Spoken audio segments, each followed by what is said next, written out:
The bombs have fallen, the highly radioactive dust has mostly settled, and the survivors of the human race have fled underground in a bid to survive, deep into the bowels of the Moscow subway. The Metro series drops players into this nightmarish post-apocalyptic future, with the first two games in the series, Metro 2033 and Last Light, delivering a terror-filled, claustrophobic journey through tunnels and stations, teeming with horrifying abominations.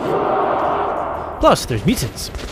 And with the third installment in the series, Metro Exodus, due for release on February 15th, main character Artyom will once again be reaching for his trusty Kalash, only this time departing the Metro on an epic trans-Siberian journey across Russia.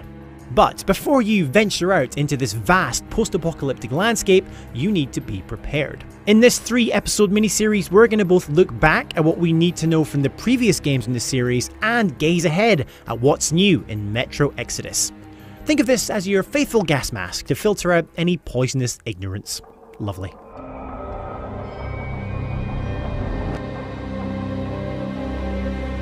Despite the dangers of this post-apocalyptic future, humanity clings to life in the stations of the Moscow Metro, the largest of which contains glimpses of pre-war civilization.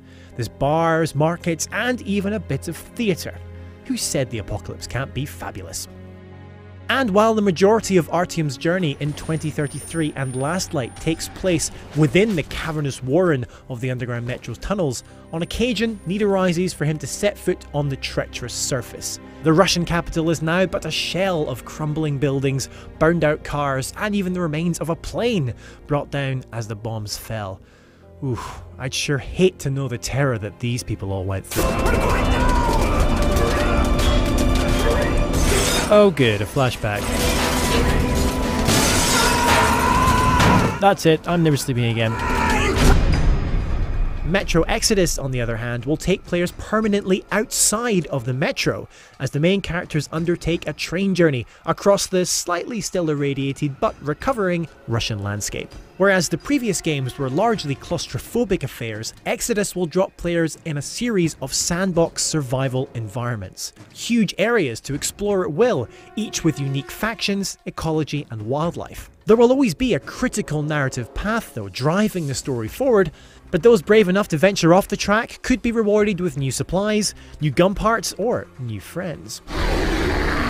And speaking of nightmarish monsters, 2033 and Last Light feature a gruesome cast of tunnel-dwelling monstrosities, including the wolf-like Watchmen, which hunt in packs, giant aggressive river shrimp, which also hunt in packs, and something called the Librarian, which I can only assume is some kindly old lady. Oh no, I assumed wrong.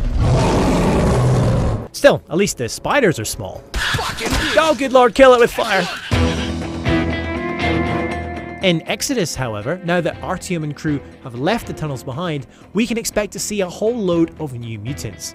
Creatures whose mutated biology has not been constrained by a life underground. So far, trailers and gameplay has introduced us to these horrifying human-animal things called humanimals. I'll never remember that. We can all agree that they are terrifying, but at least they're mindless idiot. Oh god, did he just throw a brick? They're smart. Run. Thankfully, not all mutants in Exodus wish to brick you to death. There's a whole post-apocalyptic ecosystem out there to discover, complete with mutated wildlife, all interacting with one another. The mutants you encounter will also vary depending on the weather and time of day, thanks to the new dynamic weather system and day-night cycle. So, if you wish, you can find an outpost and rest to change the time of day, and then head outside at midnight into the pitch dark because, you know, I have no idea why you would do that. Over here! In the next episode, we'll be exploring combat and survival in the Metro series. What do incoming players need to know from the previous games, and what's new in Exodus? Find out next week.